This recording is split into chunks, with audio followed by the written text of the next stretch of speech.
also. If you do the HIV research, anybody else. But if you're always going to go to the same place to do it, then there'll be a problem. But when you're doing research, when you're doing review, what you're actually looking at is the exclusion and the inclusion criteria. And you're asking yourself, why have you been included and why have you been excluded? And if you're just feeling you're being excluded just because you're in Majengo, you're being included just because you're in Majengo, and there's no scientific reason why you're being included, it's just because you're easy to find, you might tell those guys, no, I don't see why you've done that. But at the same time, practically, try doing research in Runda, try doing research in Karen, try doing research in Muthaiga. You will do very little research. You will not get past the door, the gates, the watchman, the electric fence, and if you do manage to all of that, the dogs.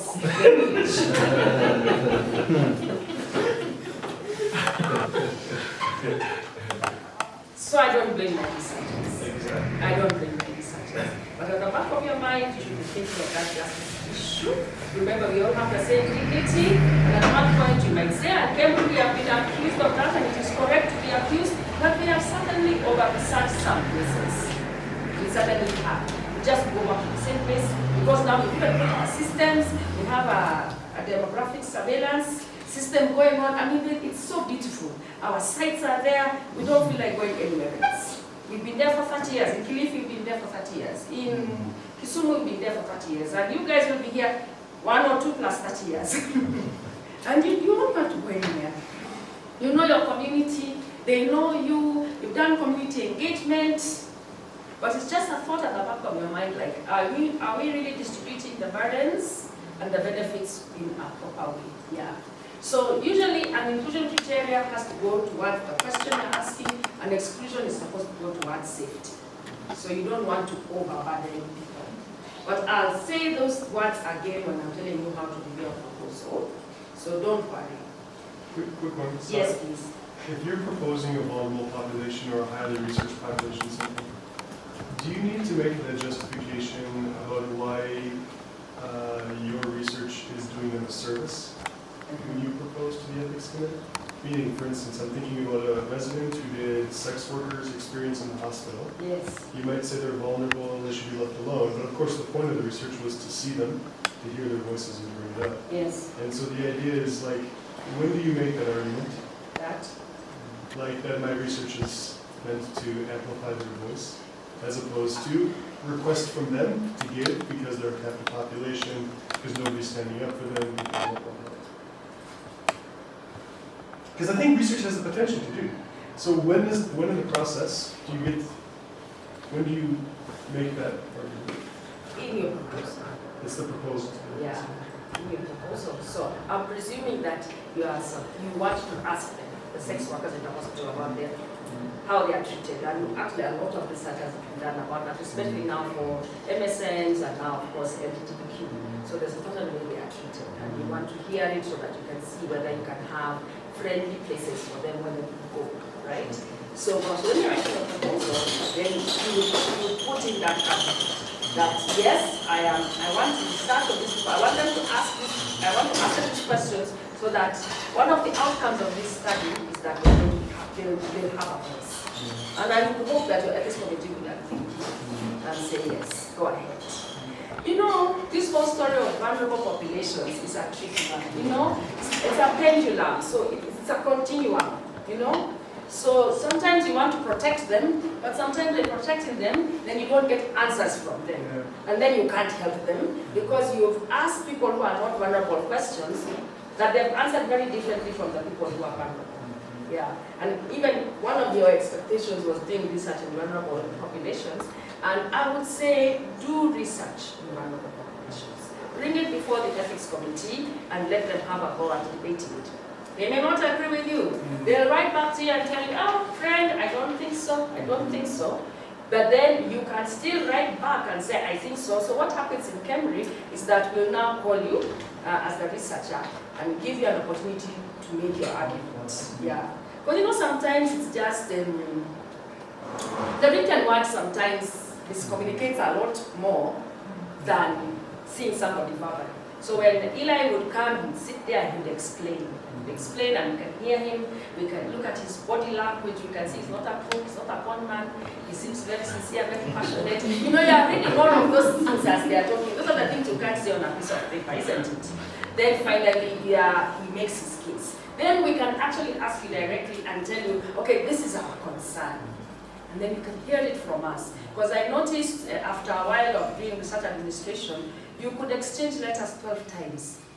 And somehow, you're just not, it's a question of communication. And since you have just started out, and you're still small and you don't have much, you might even start from the very beginning, and some ethics committees do that like in Makerere, where if the proposal is before you, you can give him 10 minutes to come and give his talk and walk out. Now there are some things you have asked, because very many questions when you are doing review are questions of clarity. Please clarify, kindly clarify. Is it 10 people or 20 people?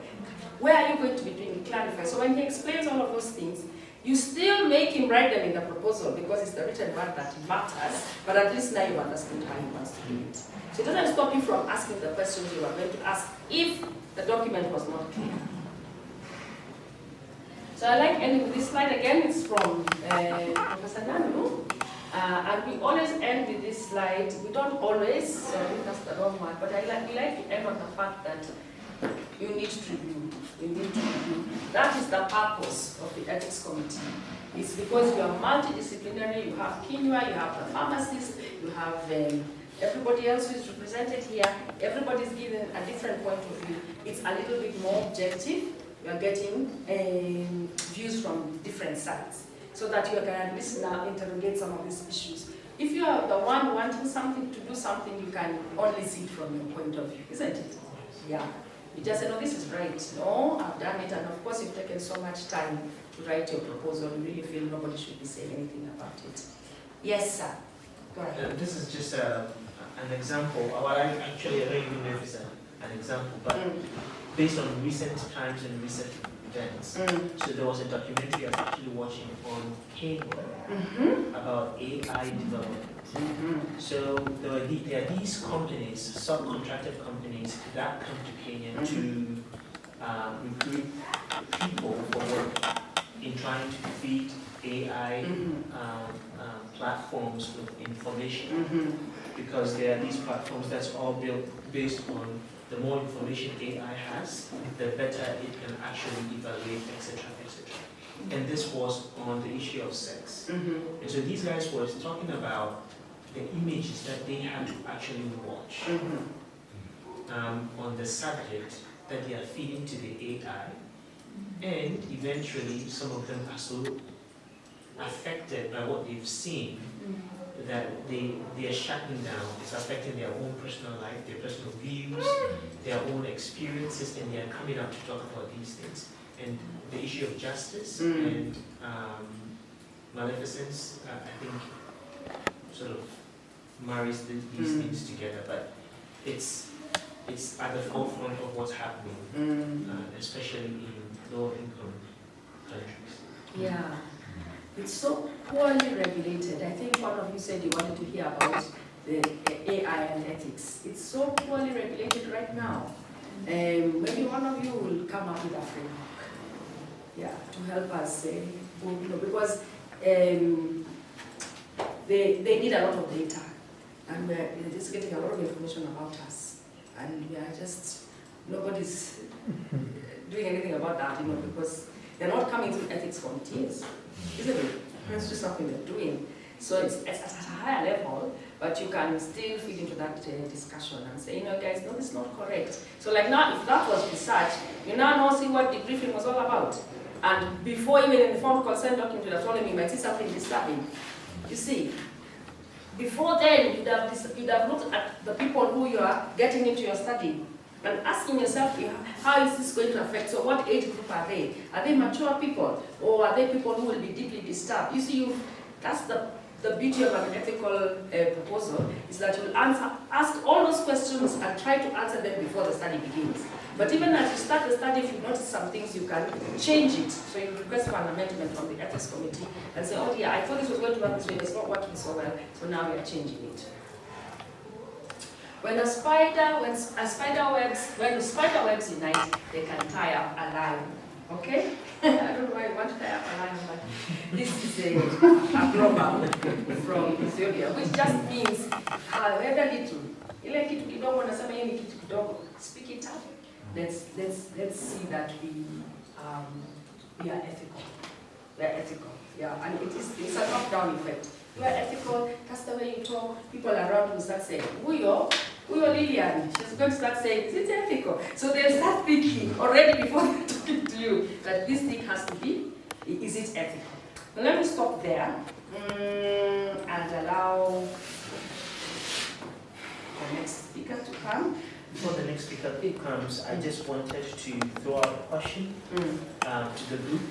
I want you to marinate a little bit and you can give me feedback at lunchtime. And the question is, if you look at our timetable, you can see that we are a little behind. However, this is going very well. I'm sure people are enjoying. And then the question becomes, do we want to speed things up in order to get to our end point? Or do we want to go at this pace and feel like we've actually gotten a lot more from what we are here for? Maybe we might want somewhere in between, but I don't want to assume that that's what everybody wants. So you can stew on this question, and then at lunchtime you can let me know. Just to clarify that question. Sorry? The second part where we allow it to go at the pace it's going, what's the consequence? Just so it's a proper consideration. So if you allow it to go, we might probably be looking at 6 o'clock tonight. As we begin a new day tomorrow. Or, can I say or? Yes, please. Or, on Saturday morning, there's a lot of things we are going to tell you that can take a very short time. So some of these things can spill into Saturday morning. I think that would be the better way to do it, because I have taught adults, they'll tell you, yes, 6 o'clock, 4:30 they'll switch off. Yeah. So I think we'll try and keep as much as possible to our 4:30. And this is how ethics committee should work. One person says something, and somebody says a different thing, respectfully, and then you come to some kind of agreement. We just still try and stop at 4:30, and as facilitators, we go back at home, think about what we are doing, and then see what we can actually do on Saturday morning. Because, for example, post-approval monitoring, I've already done with BSK. Remember, I gave it online. Yes. So you kind of have a clue about that. So we can just remove that whole bit, and if anything spills over, we can spill it over to Saturday morning. Well in order. So, and also what I've decided is I'm hiding a lot of slides, but I will share, because now we're going into capacity building for research designs. I don't have to go into the whole works, and we can have a webinar at some point and support you further. So I want to ask those who can stand, we're going to, we've been sitting for a while. Please help me.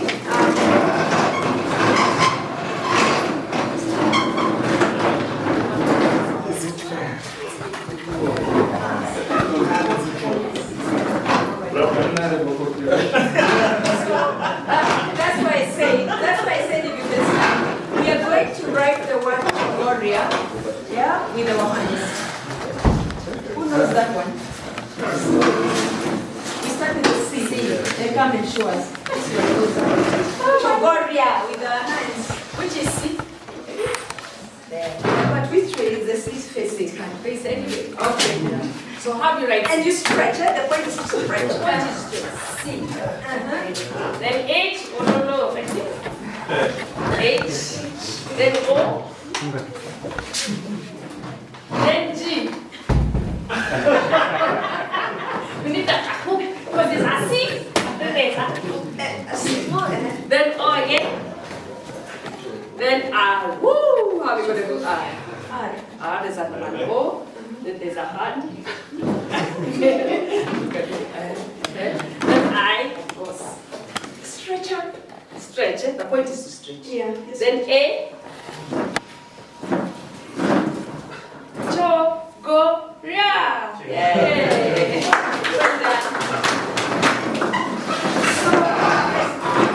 Right now, I'm a master's researcher, but the last time I did a quantitative 100% project, PhD. I looked at mental illness stigma in South Africa, and it was a quantitative project, and after that I went back to being an anthropologist. So a lot of my current research as a teacher and a mentor is in the space of qual. So I'll quickly remind us that sometimes projects will be brought to you. It may be 100% qualitative, it may be mixed methods, so it will have qual and quant, and sometimes it's 100% quant. Maybe it's a clinical trial with some fancy experiments and things like that. So let me quickly do we're calling it 101 qualitative and then 101 mixed methods, and we'll break for lunch. And then tomorrow morning we'll find a slot. The quant I can't rush too much because I think that's where we need a lot of support. And usually when I teach this course, research methods, like if you call us for that, I will come with Professor Anne Mwangi. She's a biostat, Brown University, Mast. She's the best trainer that I work with that. She sings it and dances it all the time. But yeah, we will still be able to touch on that. So what is qualitative research? My highlights will be the methods, the designs, a little bit about sampling, because when we are reviewing the protocols, that's where we want to be sure we can guide the PI. And quite often I have found that research ethics committee members are also not sure about sampling for qualitative research. And then a bit about analysis and limitations, because sometimes we are asking the PI to give a plan for analysis, but we ourselves are not sure what we should be looking out for, isn't it? So I want to build your capacity in that quickly. Now let me start with James Spradley, and you can look him up later. I love this quote. It summarizes what qualitative research is. When you want to walk in my shoe, how best can you do that without sitting with me in my context, listening to my stories and having a dialogue? So he says, I want to understand the world from your point of view. I want to know what you know in the way you know it. I want to understand the meaning of your experience, to walk in your shoes, to feel things as you feel them, to explain things as you explain them. Will you be my teacher and help me understand? So if the PI, if your research team, this is what it wants to do, I think you don't need a quantitative project. If you want to have a mixed method, yes, but you must have a qual, because you want Wanchiko's voice. You want to know where the shoe fits. You want to know why she had a birth plan and still gave birth at home. You can use a survey if you want, but if you want all this juice and the details, and it was 3 a.m. in the morning, and I felt, the baby's coming. I don't know why babies like coming at 3 a.m. I had already made a birth plan. I had planned which motorbike would pick me. He knew. Now, that day when he was not there, and the baby said, and all kinds of stories. So I really love this quote. But people say, oh my God, it's too much data. There are so many field notes. There are so many transcripts. There are so many audios. We sometimes collect all the data, and we end up looking like our hair is standing up. But there are ways to do it. I've been accused of making everything look very simple, but actually, it's not as complicated. When you do, remember what we said? Research is about having a process, a plan that's verifiable and repeatable. Once you plan the protocol well, it's not as difficult. And all this working in teams. I no longer, by the way, doing these studies on my own. When you work in teams, you make sure the part where your hair stands up, you get someone else to do that part because they're good at it also. They're very many. Like you notice the IT now, I stopped even trying to connect it. I'm just waiting for someone to come. Just let it be. You cannot be all around. But the key thing is, if this is what if you want them to become your teacher and tell you why they're still circumcising girls and you expect them to have stopped, you want to understand why the SHA is not covering the adolescent pregnant woman. Why is she not on SHA? She's coming to ANC, but she's not on SHA. Can someone say something? Oh, no, I'm becoming political. But we keep saying, how is it different? What is unique about qualitative research? And we say there's this what we call the interpretiveness, the hermeneutic approach. Here you want to have the dialogue with the context, with the participant. It's a dialogue, you don't rush it. You want to understand where this mother lives, her background, and you want to combine that with the empirical information you already have to understand, to get meanings about what happened to her when she and why she gave birth. So it's interpretive in a constructionism. approach. We call it social construction. Here you want to appreciate she is in a background, and that background matters. She is in a historical setting, and it matters. She is in a social setting with Mwenye, and that matters. And sometimes the politics also, like when you're interviewing IDPs and you name it. So the researcher wants to appreciate in a holistic way, yeah, what it means for that patient to be adherent to the ART, and what may have affected their journey in making a decision in that particular year about their, so appreciating all that.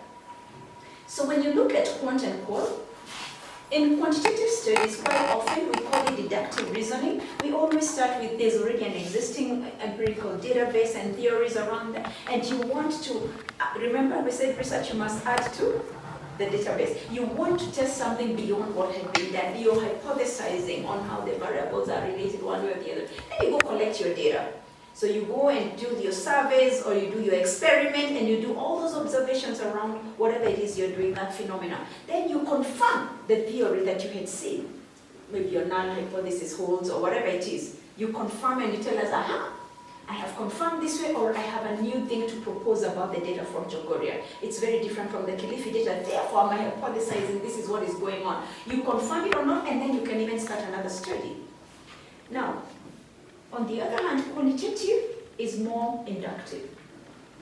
So quite often, we say, okay, I don't agree with this slide fully, with all due respect, Newman. So we say that in qualitative, you start with the observation. Whether it's you do in-depth interviews or focus group discussions, or direct observation. You have data, then you go and you code it, and you look for patterns in the data, and now you start hypothesizing on why these mothers are getting. You've interviewed 20 mothers. They all had a birth plan, but you just pick the ones who didn't, skip to the birth plan.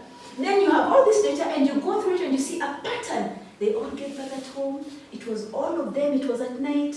All of them, the husband works in, where is the nearest big town? In Nyeri. They were not, so you start seeing some variables that are happening in all these stories. And you start having a tentative hypothesis. For women whose spouses work away from home, you start hypothesizing, and now you can come and use a quantitative approach, maybe a survey or whatever, and put those variables in. Basically, the assumption is that, but actually all qualitative research projects also start with a review of literature of existing information that exists, and there may even be some theories that are going on. But the key thing is that you induce. We say you have inductive reasoning, where you like squeezing the orange to get the juice. So you want to see what are these dialogues, the stories saying, and what is the new information coming out, so that you inform the concepts you're interested in. So what are the key characteristics? If your research is asking how, why, and under what circumstances, so it's a study that's interested in processes and reasons why. Why did you give birth at home? Or can you tell me the process? What is a referral for hypertension? Up the tier of care and down the tier of care when the BP is controlled? Those types of questions. When you want deep and wide, that chorus, deep and wide, in Sunday school, we used to sing. If you want depth about why she gave birth at home, you want a whole story, don't use a survey. If you want to understand, we've said holistically, the factors affecting these participants, this particular phenomena. If you want to use open-ended methods, and if you want a study that allows you start at the tail, you go to the head and come back. You get the data, you come back and ask more questions. This one is perfect and allows you to tell more stories. And also, more importantly, the lived experience. You remember, if you want the community of research to be part and parcel of your project from the word go, even when you're designing, when you're rolling it out, when you're disseminating, then you may want to consider qualitative.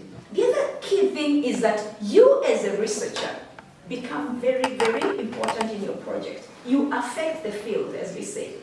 You are the most important tool in your own study. Why? When I'm standing and doing a focus group discussion, even when you look at me like this, I affect the data. How I always prepare my moderators. I tell them, hey, we're going to Garissa. Did you buy the long skirts and the long sleeved tops? You have to think about how you present, and how, when you're having that dialogue, how they probe for those stories. So we affect our field, we affect we affect the data, and the biasness is embedded in the way we are collecting the data. all right? And then we say that the data is mainly textual, so you have to, so that then with the hair like this, it's true. It becomes a lot, but I'll show you there are ways of handling it that reduces it. I will not go into this, no, sorry, this is examples of research designs approaches. We have, these are the 5 main ones in qualitative. The ethnography, narrative, phenomenology, grounded theory, and case study. And I can share more later, but I will not go into it.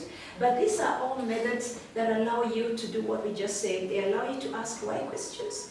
They allow you to go deep into the context. They allow you to hear more and to give more space for the voices of participants. And they allow you to have a holistic understanding of the background of the participants. And when you're doing all these studies, there's so many methods you can use to help you get data on what people believe, what people think, what people actually do, and then what people really think or do, and the context of all that. Because those methods allow you to spend more time in the community, they allow you to probe further, and you're able to get all this. Do you know people tell you something, and then when you've been there for an hour, they tell you the truth. And for participant observation, if you even stay there longer for a week or a month, they even start confirming. I have a, let me give you, there was a professor, one of my professors at Amsterdam, he went to Ghana to collect data, and he was looking at adolescents and their sexual behavior. And he stayed in, as a proper anthropologist, he went and stayed in a Ghanaian home, and he fell in love with a Ghanaian girl. How did the study go? It stopped. What people actually do, what people really think or do, and the context of the above. And remember I said we are the big, we affect our data in our field? There you go with the example, don't ask me what happened. But you can see there's so many methods. So when the protocol comes to the ethics committee, they may be using any of these methods, but let them explain to the committee how they think that method is helping them address a specific objectives. Let them reflect on the ethical considerations for using all of these methods. I had another professor here. Our stories here. We had another professor giving us an example. They went to Chicago and sat on a bar, and they were observing as people got more and more drunk, how they behaved. So it was direct observation, participant observation, because he also had his drink.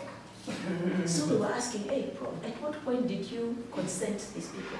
He said that was the era when we were still not sure whether you consent. But there's the issue of debriefing after collecting data, but that's another story. It's a whole informed consent thing. But they have to explain to your committee why they're using, they want to observe mothers delivering? Okay. How will this consent be done? So they need to explain that they can't do this with another method that's less invasive, that is less, issue of privacy and all that. All these are methods. I have another professor who was using a diary. He was doing a research again on sex in the US, in Indiana, and he gave diaries to his participants to write, and he trained them on how to do it. Oh, and John kissed me at the door. Tomorrow we're meeting. He brought me red roses. So they were told, right? Very interesting study, by the way. So you could have, okay, let's move from sex examples. You can do, I've seen this work quite well with nutrition studies. You're doing a study on weaning. What are they feeding the babies? What time are they feeding the baby? How much are they feeding the baby? You can help them. You bring these mamas together. You have a group discussion and you show them how, you give them a notebook and a pen and you show them how to be right entering in a simple way. It can be drawings, be creative. It doesn't have to, and all kinds of things. These are for another training, but there are many examples. So when they send you that protocol, let the PI be clear with method they're going to use and why they're using it. And then there's the issue of sampling. This keeps coming up, and I get WhatsApps and emails all the time. Sometimes when people are reviewing, they're unsure. We are saying you can't interview. We're not doing a census. Even for quant, we don't. But when it comes to qualitative, it's even more important because you're going deep and wide. You want even a smaller sample quite often, isn't it? So how do you determine and how do you convince the ethics committee that you have the right sample? And here are some ways that I've done it in the past and how I teach it. So I say first, you need to be clear what your project is all about, and quite often it's purposive. People keep talking about convenient sampling, and I always question that. I say, no, are you sure it's convenient? Because that's where people make fun of us and say we are not scientific enough and qualitative. Just because the mother showed up that day at ANC doesn't mean she was necessarily just a convenience. She was purposefully also identified because I wanted the mother who is pregnant at this point or who is lactating since the last 3 months and all that. So there's more purposive than convenience.